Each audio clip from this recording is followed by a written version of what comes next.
organisé.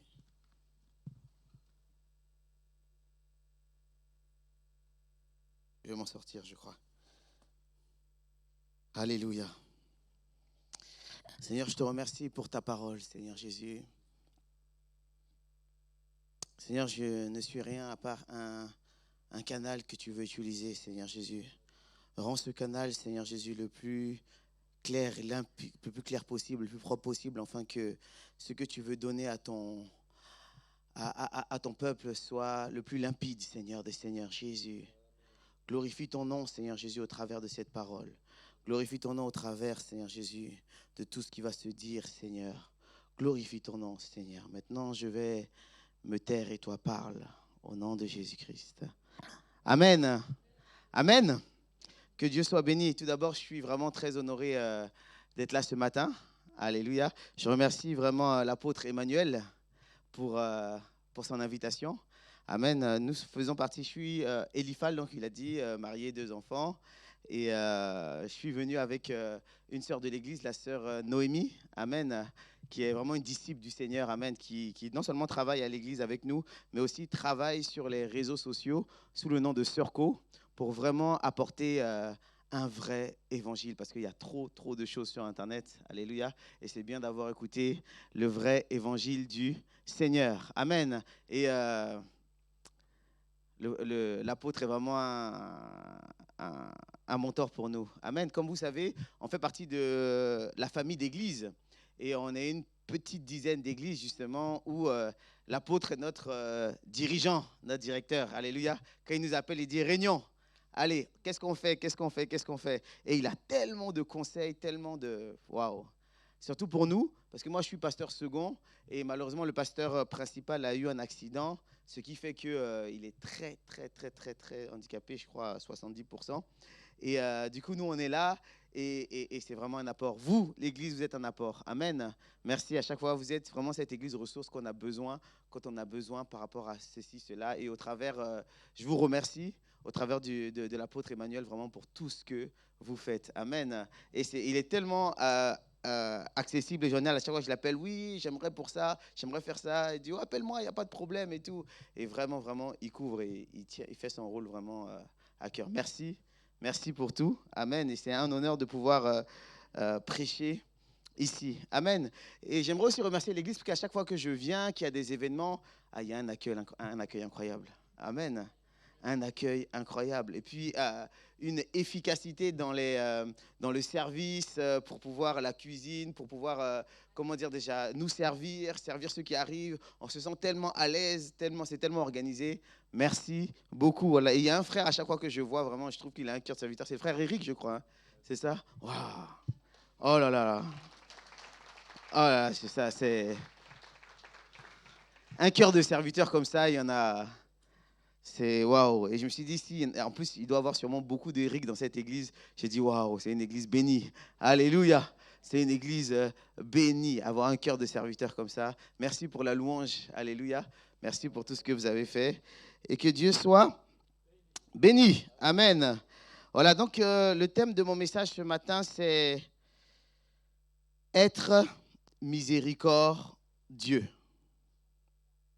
Être miséricordieux. Merci Seigneur pour ta parole. Alléluia. Moi, quand je lis la Bible, je réalise que j'ai besoin du Seigneur. Je réalise que j'ai toujours besoin de Dieu. Plus je lis, plus je dis, mais est-ce que je mérite en fait d'être pasteur? Tellement que la parole de Dieu, quand tu regardes, vraiment, quand tu la lis, quand tu la médites, tu dis, waouh, mais c'est un trésor. Mais pour arriver à là, mais j'ai besoin de Dieu. J'ai besoin du Seigneur. Alléluia. Et je le dis à chaque fois, chaque jour, à chaque heure, oh, j'ai besoin de toi. Viens, Jésus, et demeure auprès de moi. Chaque jour, à chaque heure, oh, j'ai besoin de toi. J'ai tellement besoin de toi, Seigneur. Viens, Jésus Jésus est demain auprès de... Je dis, Seigneur, il n'y a pas une seconde que je peux faire sans avoir besoin de toi, Seigneur Jésus. Il n'y a même pas une centième de seconde que je peux faire, Seigneur, sans toi, Seigneur. Car ce que tu as prévu, Seigneur Jésus, pour chacun de nous est grand. Et pour cela, nous avons besoin de toi. Amen. Être miséricordieux. Dans les psaumes, dans l'Ancien Testament, à chaque fois, la Bible dit « L'Éternel est miséricordieux ». Comme par exemple, psaume 103, verset 8. « L'Éternel est miséricordieux et compatissant, lent à la colère et riche en bonté. » Waouh! Dans le psaume 86 aussi, verset 15, il dit « Mais toi, Seigneur, tu es un Dieu miséricordieux et compatissant, lent à la colère et riche en bonté et en fidélité. » Et tout l'Ancien Testament vante la gloire de l'Éternel, comme quoi Dieu est miséricordieux. Alléluia. Tout l'Ancien Testament montre que Dieu est miséricordieux. Alors c'est quoi miséricordieux? Miséricordieux, le dictionnaire nous dit que qui a de la miséricorde, de la compassion et qui pardonne facilement. Qui a de la miséricorde, de la compassion et qui pardonne facilement. Mais ce qu'on remarque dans miséricordieux, c'est que dans miséricordieux, il y a le mot Dieu. Vous savez, il y a un dicton que vous connaissez latin qui dit errare emanum est perseverare diabolicum. C'est-à-dire que l'erreur est humaine, mais persévérer dedans, c'est diabolique. Alléluia. Mais tout le monde s'accorde à dire que le pardon, par contre, et vous connaissez aussi cet adage qui dit que le pardon, par contre, est divin. L'erreur est humaine, mais le pardon est divin. Et dans miséricorde, Dieu, ça veut dire que non seulement tu pardonnes, mais le processus de pardon est simple pour toi.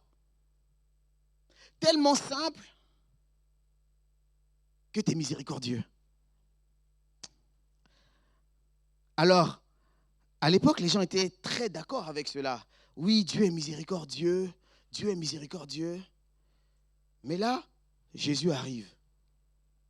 Et qu'est-ce que Jésus fait? Il dit, soyez miséricordieux.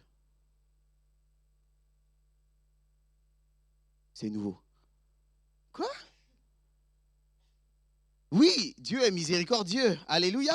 Dieu est grand, il est miséricordieux. Il nous pardonne facilement. Il est lent à la colère et tout. Et Jésus dit oui. Tout ce qu'on a dit dans l'Ancien Testament, Dieu est vraiment miséricordieux. Maintenant, vous, soyez miséricordieux. C'est dans Luc 6, verset 36, il dit « Soyez donc miséricordieux comme votre Père est miséricordieux. »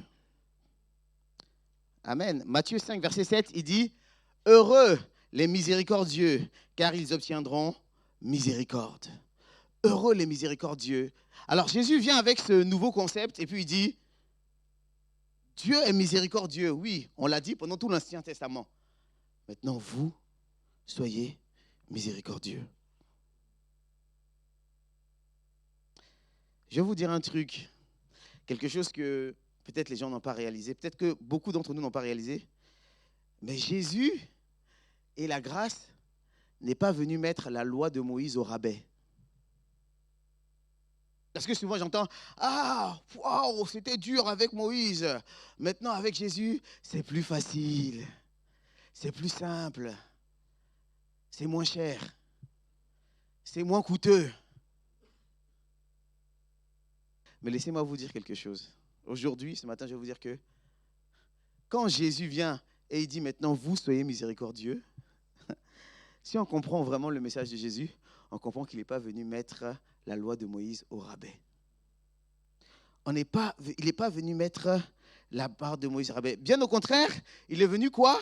Il est venu surpasser. il est venu surpasser. On va le voir ensemble. Vous savez, Moïse, c'est le type de Christ, c'est un des types de Christ. Il est venu et il a apporté ce qu'on appelle les 10 commandements. Aujourd'hui, on dit 10 commandements, mais c'est les 10 paroles. Parce qu'en hébreu, c'est devarim, donc les 10 paroles. Alléluia. Il est venu envoyer les 10 paroles de Dieu. Mais Jésus, lui, il est venu apporter quoi? La parole de Dieu. Alléluia. Entre les 10 paroles, donc c'est vraiment ce type-là de Christ qui est venu. Mais sachez une chose, Moïse n'est pas venu tout apporter. Moïse est venu apporter quelque chose qui était, on va dire du moins, peut-être acceptable et faisable pour l'être humain. En fait, c'est Moïse qui était au rabais. On dit, mais comment ça? Moïse est venu et il a dit, tu ne tueras point, tu ne voleras point, tu ne convoiteras point la femme de ton voisin. Et là, tout le monde était là, ouah, c'est dur, c'est dur, c'est dur, on va y aller. Mais c'est la loi de Moïse qui était au rabais par rapport à l'excellence de ce que Dieu voulait. Alléluia. Et c'est pour cela que Jésus vient et dit, je ne suis pas venu abolir, mais je suis venu accomplir la loi de Moïse, les prophètes. Alléluia, je ne suis pas venu abolir, mais je suis venu pour accomplir. Jésus est venu surpasser les choses. Déjà, à cette époque-là, c'était tellement dur pour eux que vous n'imaginez pas le nombre de sacrifices qu'il y avait à l'époque.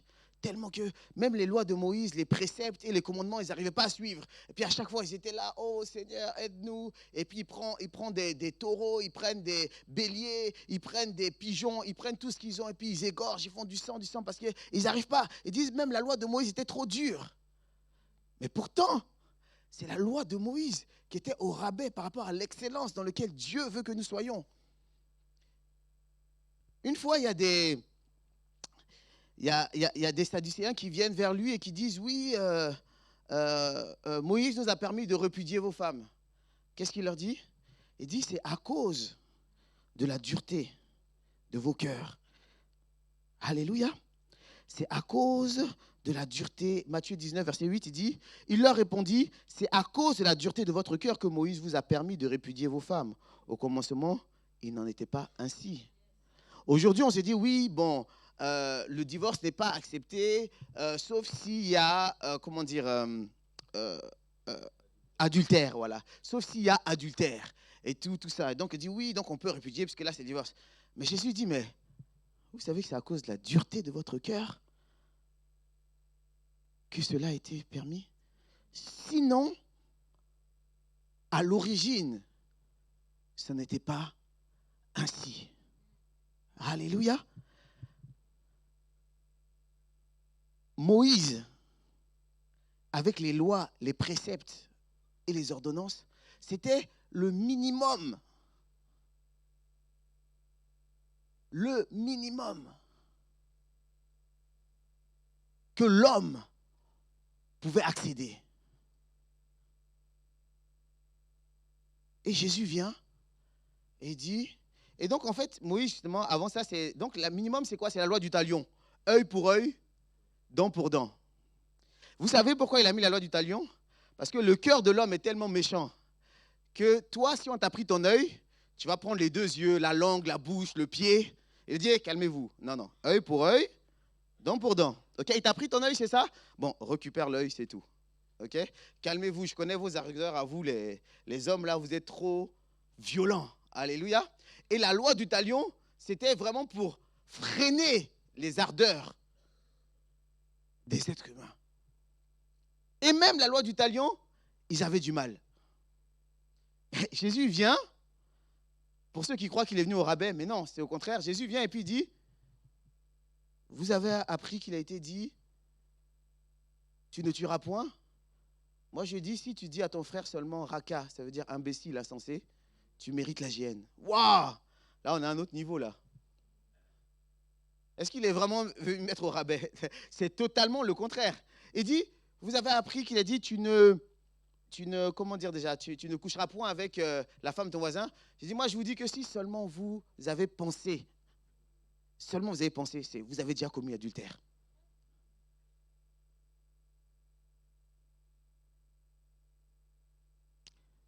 Attends, avec Moïse, c'était difficile. C'était très difficile. Et Jésus, il arrive et il met la barre là. Déjà, avec Moïse, pour sauter la barre, il n'y en avait que quelques-uns qui essayaient. Waouh! Mais là, Jésus vient et met ça là. Jésus vient mettre la barre ici. Et du coup, on va se demander, mais ça veut dire qu'il y a moins de personnes qui doivent entrer au paradis? C'est-à-dire que la loi de Jésus, enfin ce que Jésus est venu faire, ça prive encore plus de personnes?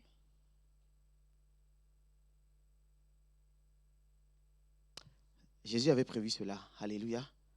Et j'aimerais vous dire que, en vrai, ce que Jésus est venu, quand il est venu parfaire la loi, il a rendu impossible à l'être humain. En fait, avec Moïse, c'était dur. Avec Jésus, c'est impossible. Avec Moïse, c'était dur, mais avec Jésus, c'est impossible. Impossible en tant qu'être humain. Et c'est pour ça que, mais Jésus l'avait prévu. Et il a dit, dans les derniers jours, je répandrai de mon esprit sur toute chair. Alléluia. Sans l'esprit de Dieu, il est impossible d'accomplir la volonté de Jésus. Il est impossible. Si tu essayes d'y arriver par toi-même, c'est impossible. Déjà avec Moïse, c'était dur. Mais avec Jésus, la barre est encore plus haute. Il savait cela. Alors il a dit, dans les derniers jours, je répandrai de mon esprit sur toute chair. C'est une grâce. Mes frères et mes sœurs, c'est une grâce. Avant, l'Esprit de Dieu, l'onction de Dieu n'était réservée qu'à 3 types de personnes. Les rois, les prophètes, c'est-à-dire les hommes de Dieu, et les sacrificateurs. C'était eux seuls qui avaient le droit à l'onction, à l'Esprit de Dieu. Personne d'autre. Si tu n'es pas roi ou juge, si tu n'es pas prophète, ou si tu n'es pas sacrificateur, tu n'as pas le droit à l'Esprit de Dieu. Tu n'as pas le droit à l'onction de Dieu.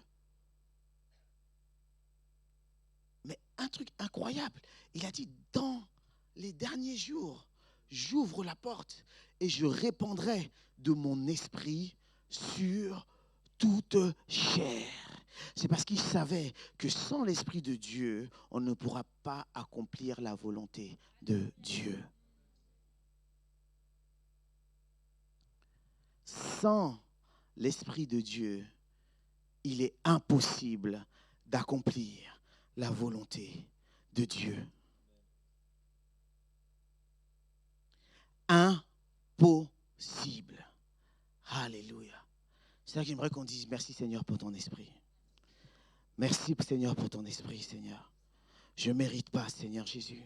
Je ne suis pas meilleur que tous ces milliards de personnes, Seigneur Jésus, avant ta venue, qui n'ont pas eu droit à une seule goutte de ton esprit, Seigneur des Seigneurs, pourtant qui étaient pieux, qui persévéraient, mais parce qu'ils n'étaient pas rois, parce qu'ils n'étaient pas sacrificateurs, ou parce qu'ils n'étaient pas prophètes, ils n'avaient pas le droit à ton esprit, Seigneur, je ne suis pas meilleur qu'eux. Mais tu veux m'emmener à l'excellence, Seigneur Jésus.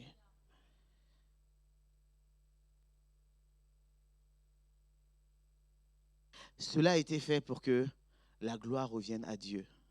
Sache que si tu arrives à suivre les commandements de Jésus, ça veut dire si tu arrives à l'aimer, parce qu'il dit celui qui m'aime, c'est celui qui suit mes commandements.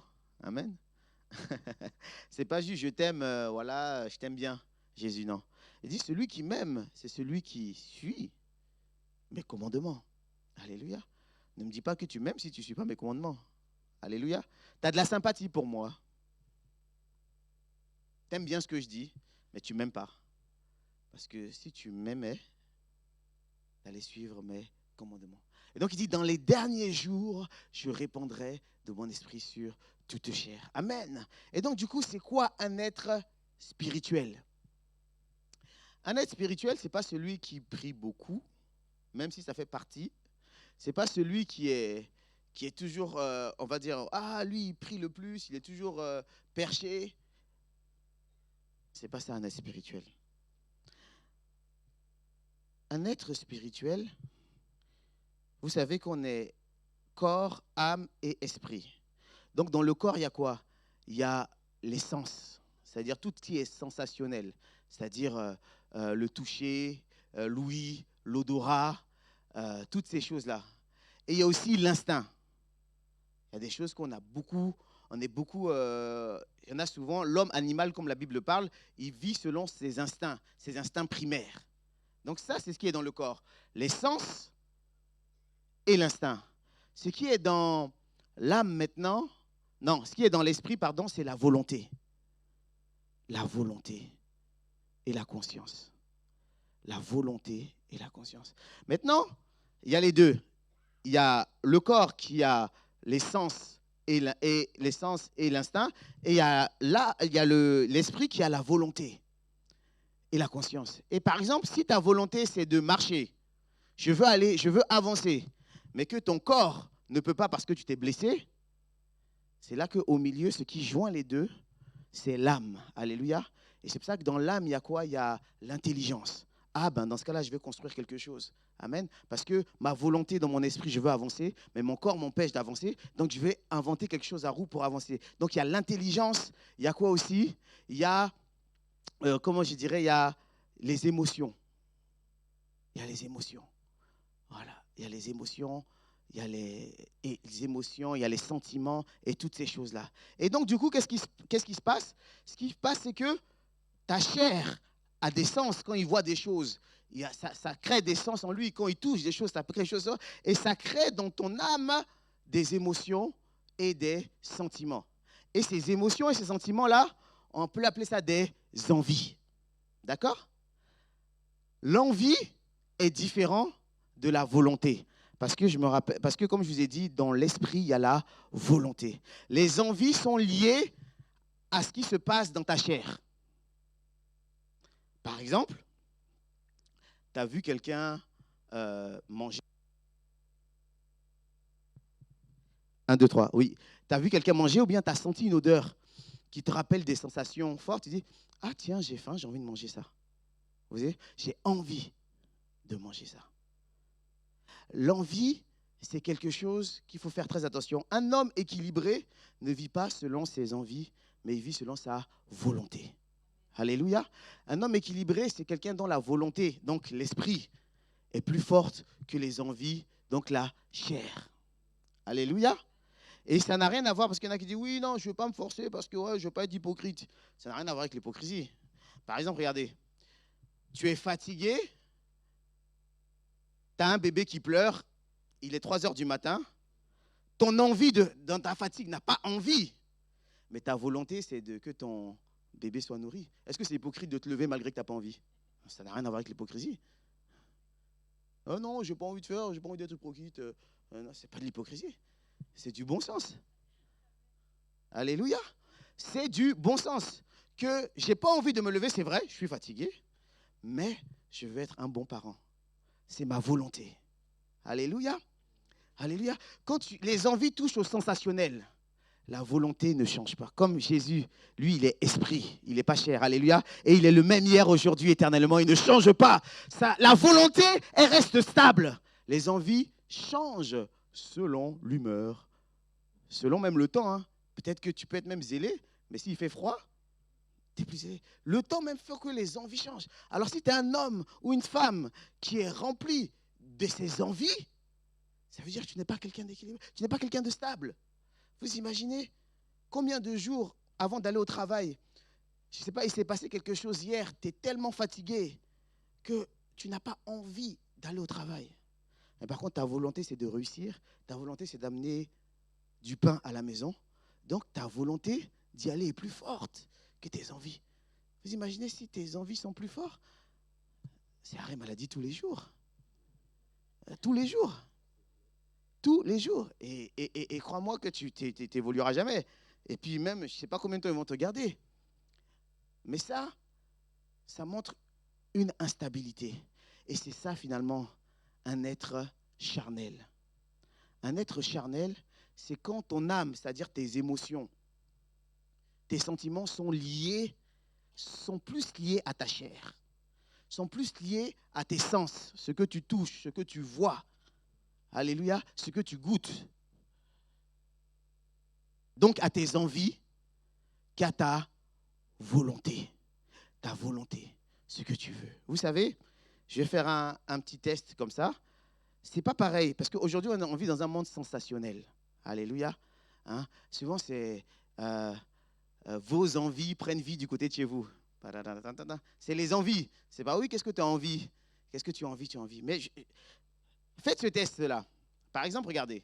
Si je viens vers toi et que je te dis, si je fais appel à ton corps, à ta chair, à tout ce qui est sensationnel, je dis, oui, comment tu te sens aujourd'hui? C'est quoi? Comment tu te sens? Tout ça. Regardez bien, ça fait appel à quelque chose de différent que si je dis, qu'est-ce que tu veux? Qu'est-ce que tu veux? Est-ce que vous voyez que ça ne fait pas appel à la même chose? Alléluia. Quand je te dis qu'est-ce que tu veux, ça fait appel à ta volonté. Alléluia. Or, ta volonté, elle ne change pas, elle est immuable. Alléluia. Donc, elle ne change pas. Donc, moi, je veux aller, je veux réussir, je veux chose. Mais si tu dis, attends, il m'a dit de ne pas dépasser. Mais si tu me dis, ouais, je vais faire gronder, là, j'ai mordu. Il a dit, mais si je te dis, comment tu te sens? Comment tu sens? Directement, tu vas faire appel à ta chair. Ouais, je sais pas trop aujourd'hui. Ouais. Je dis, qu'est-ce que tu veux? Aujourd'hui, on ne pose plus la question. Qu'est-ce que tu veux? On pose la question, mais qu'est-ce que tu ressens? Comment tu te sens? Donc, ce n'est pas parce que tu pries, parce qu'à chaque fois, la prière, c'est une connexion. Ce n'est pas parce que tu pries que tu es un être spirituel.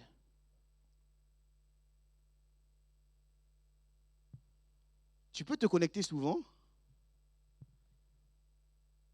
mais c'est mieux quand tu as la Wi-Fi. Alléluia. C'est ça un être spirituel. C'est quand tu es dedans. Alléluia. Si à chaque fois que tu dois te connecter, tu dois faire un code pour entrer, mais tu n'es pas un être spirituel. Tu n'as pas vraiment Internet. Mais si tu es totalement dedans tout le temps, voilà, là, tu es un être spirituel. Donc, ce n'est pas que prier, en fait, qui te fait toi un être spirituel. Si tu pries, mais que ton âme est attachée à ta chair, c'est-à-dire à ce qui est de tes sens et à ce qui est de tes instincts, alors tu es un être charnel. Mais si ton âme est attachée à tout ce qui est ta volonté, parce que ce qui a trompé les Juifs, c'est qu'ils croyaient qu'ils allaient avoir un Messie qui allait les sauver physiquement. Ils s'attendaient à un super-héros qui allait venir et tout, et les délivrer de l'Empire romain. Mais non, lui, il est venu sauver ce qu'il a mis son souffle, l'Esprit. Alléluia. C'est pour ça que Romains 8, verset 16 dit, l'Esprit de Dieu témoigne à mon esprit que je suis enfant de Dieu. Alléluia. L'Esprit de Dieu témoigne à mon esprit que je suis enfant de Dieu. Alors si tu es un être charnel, tu ne vas pas entendre que tu es enfant de Dieu. Même si tu as été baptisé du Saint-Esprit, que tu as prié, tu as loué, mais que dans tes actes, tu es vraiment quelqu'un de charnel, c'est-à-dire que tu es toujours attaché à tes sens, à ce que tu ressens, à ce que tu vois, à ce que tu es touché, tu deviens pire qu'un païen parce que tu n'entends pas tu es un enfant de Dieu. Parce que lui, l'Esprit de Dieu, il témoigne à ton esprit. Alors c'est que les personnes spirituelles qui s'accrochent à la volonté, qui entendent, je suis enfant de Dieu. Alléluia. Non, je ne peux pas faire ça. Je suis enfant de Dieu. Alléluia. Je suis enfant de Dieu. Alléluia. Et pour pouvoir entendre le je suis enfant de Dieu, parce que l'Esprit Saint ne témoigne pas à ta chair. Il ne témoigne pas à ton âme. Il témoigne à ton esprit, à ta volonté, que je suis enfant de Dieu. Alors soyons des êtres spirituels. Des êtres spirituels, afin d'entendre la voix du Seigneur qui te dit, attention, tu es un enfant de Dieu. Alléluia. Attention, tu es un enfant de Dieu. Alléluia. Tu es un enfant de Dieu. Et donc là, Jésus vient Et il dit, bah, c'est très bien. Dieu est miséricordieux. Mais vous, soyez miséricordieux.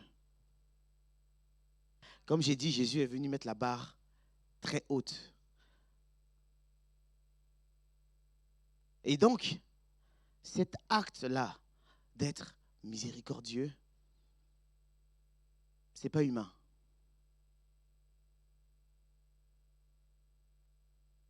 Le pardon même, ce n'est pas humain. Ce n'est pas instinctif.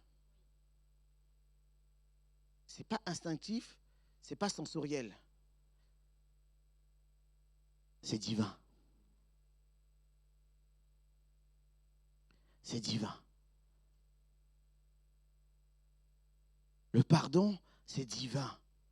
C'est royal. Il n'y a que les rois et les présidents qui peuvent gracier. Dis, je te gracie.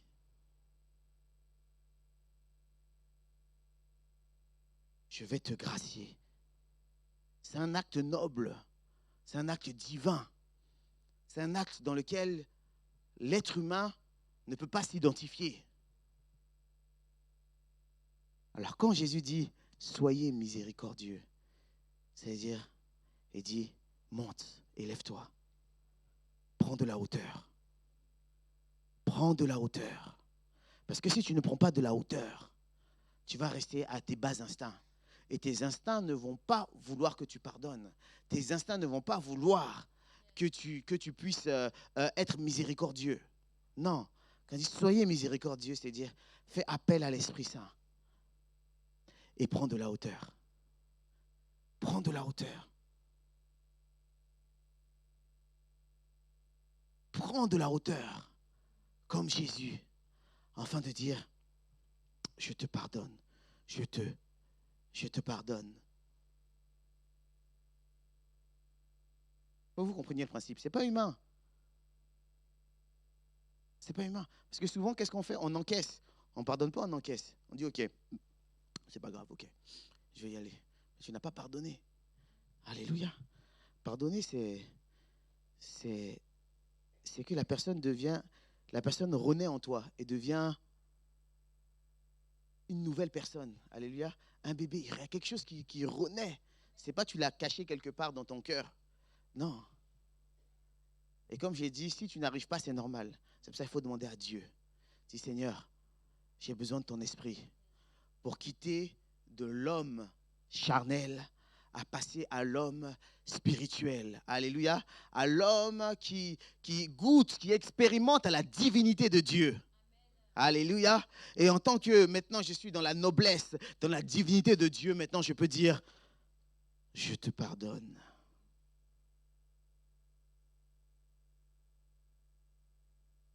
Je te gracie.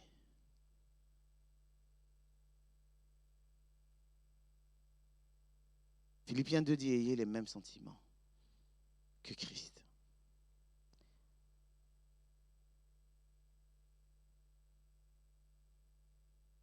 Prends de la hauteur. Prends de la hauteur. La Bible dit, je m'envole comme l'aigle. Prends de la hauteur. Ne regarde plus les choses de façon charnelle, mais prends de la hauteur. Oui, ça me pique. C'est divin. Hein. Si quelqu'un te tend une joue, te frappe d'une joue, tend l'autre joue, c'est divin. C'est pas naturel. Ce qui est naturel, c'est que quand on te gifle, ton sang remonte et ton poing se serre d'un coup, tu ne sais pas qu'est-ce qui s'est passé. Ça, c'est instinctif. Ça, c'est naturel. Ça, c'est charnel. Alléluia. Mais j'ai dit tant l'autre jour, c'est que là, tu montes là. Tu enlèves toute ta bassesse humaine pour entrer dans dans une noblesse divine, dans une noblesse spirituelle. Et là, tu dis, vas-y, moi, je ne suis pas sur ces considérations terrestres. C'est que ma chair que tu as touchée. Parce que ma chair n'est rien. Je suis un être spirituel. Ma chair n'est de rien. Je suis un être spirituel. Sachant que le pardon, mes frères et mes sœurs, ça libère. Le pardon, ça libère. Pas encaisser, mais pardonner. Ça libère. Il y a une phrase que j'ai bien aimée qui disait que je te pardonne pas pour toi, mais je te pardonne pour moi, pour que je puisse avancer, pour que je puisse évoluer.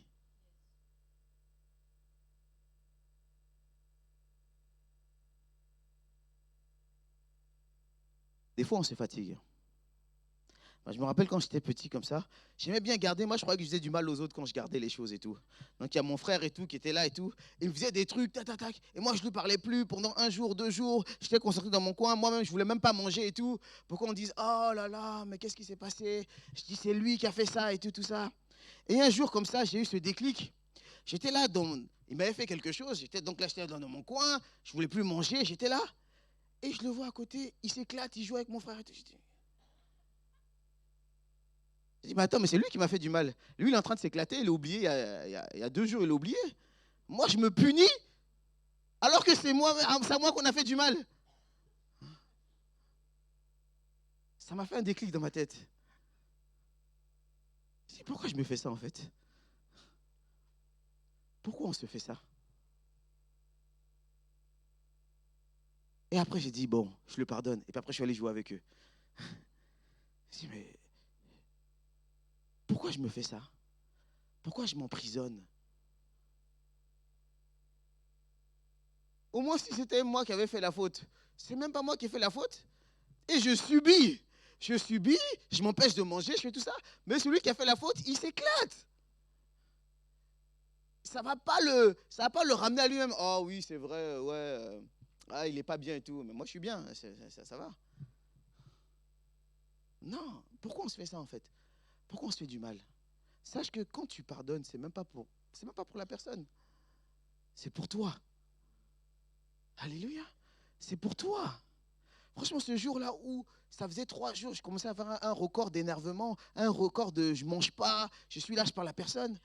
Mais quand je l'ai regardé comme ça, qui s'éclatait, il était mort de rire et tout, il s'éclatait avec les autres, je me dis, mais je suis en train de faire quoi là en fait? Pourquoi je me fais du mal? Pourquoi je me fais du mal? Surtout que c'est même pas moi qui a fait la faute. Le pardon nous libère. Mais ce n'est pas instinctif, ce n'est pas charnel. Alléluia. C'est divin. Il faut prendre de la hauteur. Pendant tout l'Ancien Testament, ils ont dit, l'Éternel est miséricordieux. Et Jésus arrive, il dit, soyez miséricordieux. Soyez miséricordieux. Ne vous inquiétez pas. J'ai tout prévu, j'ai prévu toute la logistique. Comme le frère Eric, j'ai prévu toute la logistique. Je répondrai de mon esprit sur toute chair. Je vais répondre de mon esprit sur toute chair. Vous inquiétez pas, j'ai tout prévu. Je vais répondre de mon esprit sur toute chair pour que vous puissiez être miséricordieux. Alléluia. Pour que vous puissiez être miséricordieux. Alors ce matin, j'aimerais que tu puisses prendre de la hauteur. Quand la Bible dit prier pour vos ennemis, quand Jésus dit prier pour vos ennemis, c'est parce qu'il y a un processus divin qui est en train de se passer dans la prière qui fait que ton cœur se libère. Alléluia. Et je l'ai expérimenté. C'est pour ça que parfois, quand quelque chose m'est passé, je dis, je ne vais pas tout de suite prier pour lui, parce que je sais que quand je vais prier, il y a un processus divin qui va se faire en moi, et je vais vouloir l'embrasser. J'ai dit, non, pas tout de suite. Alléluia. Pourquoi? Vraiment, prier pour vos ennemis, il y a un processus divin qui se passe, spirituel, qui fait que l'ennemi ne veut pas que tu pries pour ton ennemi. C'est parce que, en fait, quand tu pries, la connexion te donne de la hauteur. Ça te donne de la hauteur. Et là, tu ne deviens plus un être charnel. Tu deviens un être spirituel. Donc, tu deviens un être divin. Tu as la noblesse divine pour pouvoir gracier, pour pouvoir pardonner, pour pouvoir laisser. Tu n'es plus esclave de tes bas instincts. Alléluia. Tu n'es plus esclave de tes bas instincts. Mais tu es un être spirituel. Alléluia. C'est pour ça qu'il y en a, ils ont beau prier, ils ont beau lire, mais ils n'ont pas compris qu'ils ne doivent pas faire que ça. Ce n'est pas ça qui rend quelqu'un de spirituel.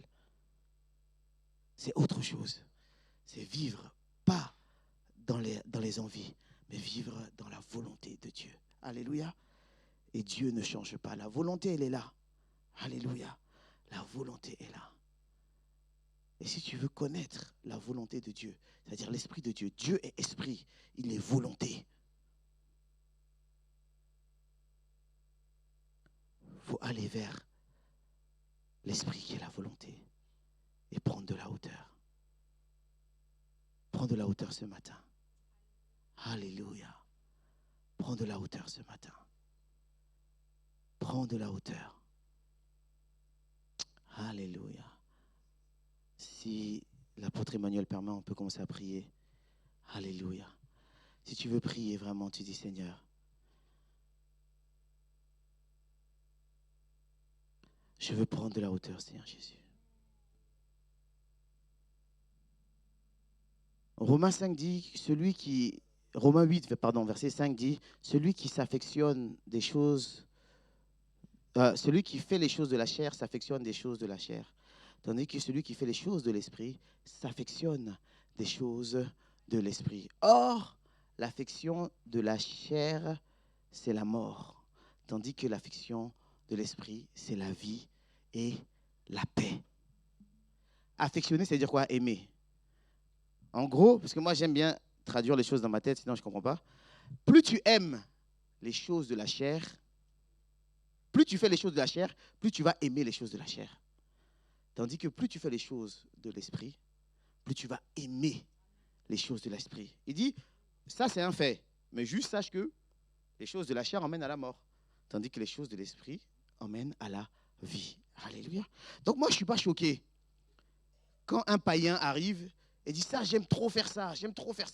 Mais c'est normal que tu aimes, tu le fais. Et plus tu vas le faire, plus tu vas aimer. Tu dis, oh, mais ce païen, comment il aime faire des choses si atroces? C'est normal. Romains 5 le dit, plus tu fais les choses de la chair, plus tu vas aimer. Toi-même, en tant que chrétien, plus tu fais les choses de la chair, plus tu vas aimer ça.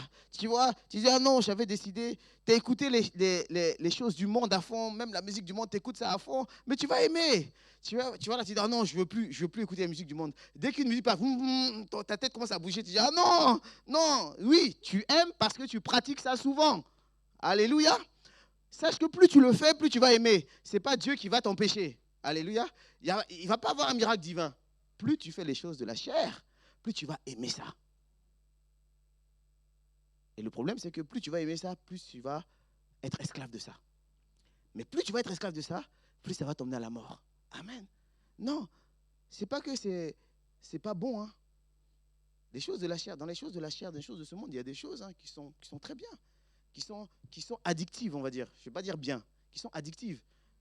Mais sache que plus tu vas le faire, plus tu vas aimer. Mais sache que plus tu le fais, plus tu deviens esclave. Et plus ça t'emmène à la mort.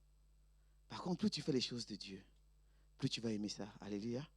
Au début, donc c'est normal si au début, tu arrives, tu lis la Bible, ça ne te plaît pas.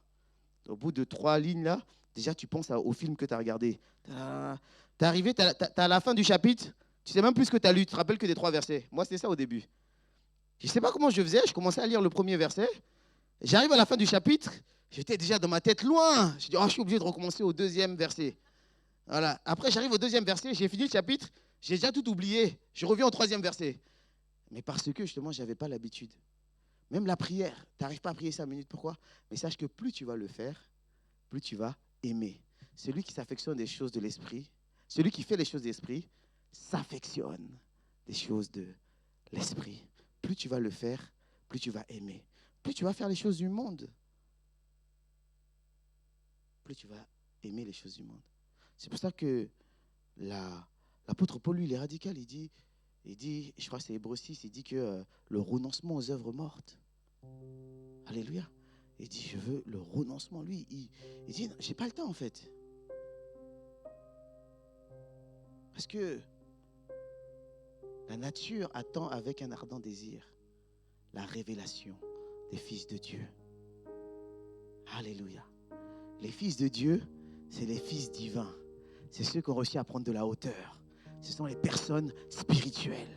Et la nature même attend avec un ardent désir ta révélation. On t'attend, mon frère. Ma soeur, on t'attend. Et il n'y a pas d'âge. Moïse avait 40 ans quand il est sorti quand il est parti dans le désert. Il est revenu à 80 ans. Il dit, oh là là, ça c'est pour les jeunes, ça. Et c'était 80 ans quand il a commencé son ministère.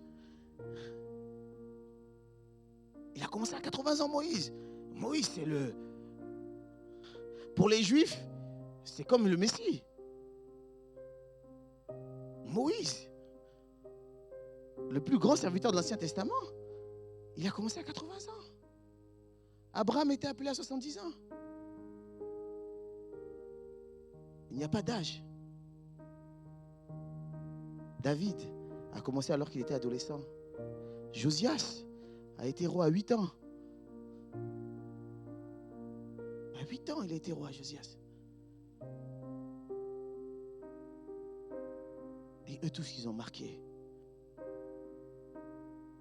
Le monde, la nature attend avec un ardent désir ta révélation. Quand tu dis la révélation des fils de Dieu, ah waouh, c'est beau. Non, c'est toi en fait qu'on attend. Alléluia. C'est toi qu'on attend. La révélation de ceux qui ont réussi à prendre de la hauteur. La révélation des véritables êtres spirituels. Le monde t'attend avec un ardent désir. Il dit aussi, dans un autre passage, jusqu'à ce que les enfants de Dieu soient révélés. On attend ta révélation. Josias a été roi à 8 ans, tu n'as pas d'excuse. Moïse a commencé son ministère à 80 ans, tu n'as pas d'excuse. On n'est ni trop jeune, ni trop vieux pour impacter, pour être révélé au monde. Pour être révélé au monde. Mais pour cela, il faut prendre de la hauteur. Il faut prendre de la hauteur. Si on peut se lever ensemble.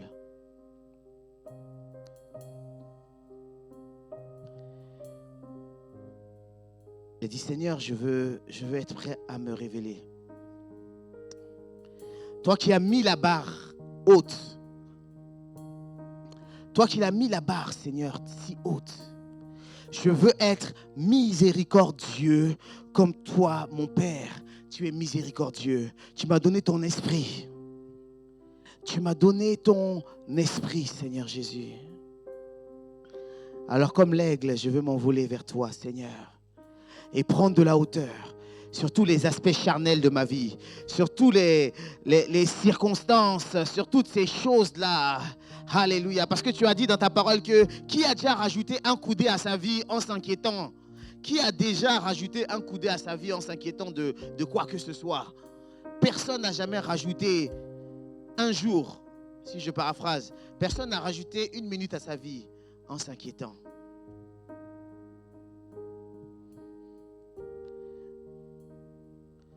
Je veux voir aujourd'hui des personnes qui sont prêtes à être révélées au monde. Quel que soit l'âge, quelle que soit la position.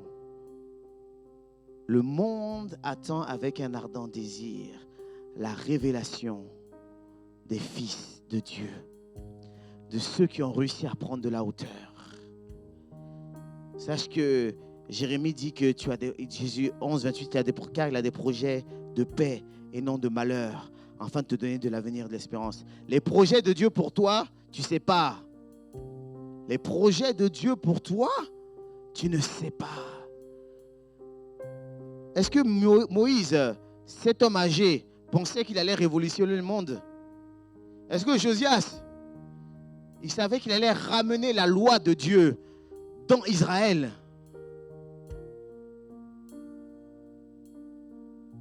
On t'attend. On t'attend. Vois toutes ces âmes dehors qui disent on t'attend. Eux-mêmes, ils ne savent pas, mais ils t'attendent. Alléluia. Ils t'attendent, ils attendent un signe. Mais en fait, ce signe-là, c'est toi. Alléluia. Le monde, la nature attend avec un ardent désir la révélation des fils de Dieu. Alléluia. Attend avec un ardent désir la révélation des fils de Dieu. Et tu es cette révélation. Simplement, l'ennemi t'attache avec les bassesses de ce monde. L'ennemi t'attache avec les considérations de ce monde qui font que tu n'arrives pas à pardonner, tu n'arrives pas à oublier, tu n'arrives pas à faire tout cela, à te détacher de certaines choses. Prends de la hauteur. Envole-toi. Prends de la hauteur. Prends de la hauteur.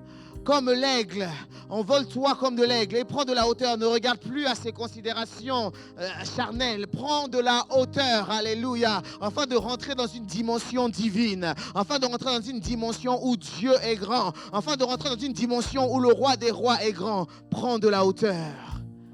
Alléluia. Merci Jésus.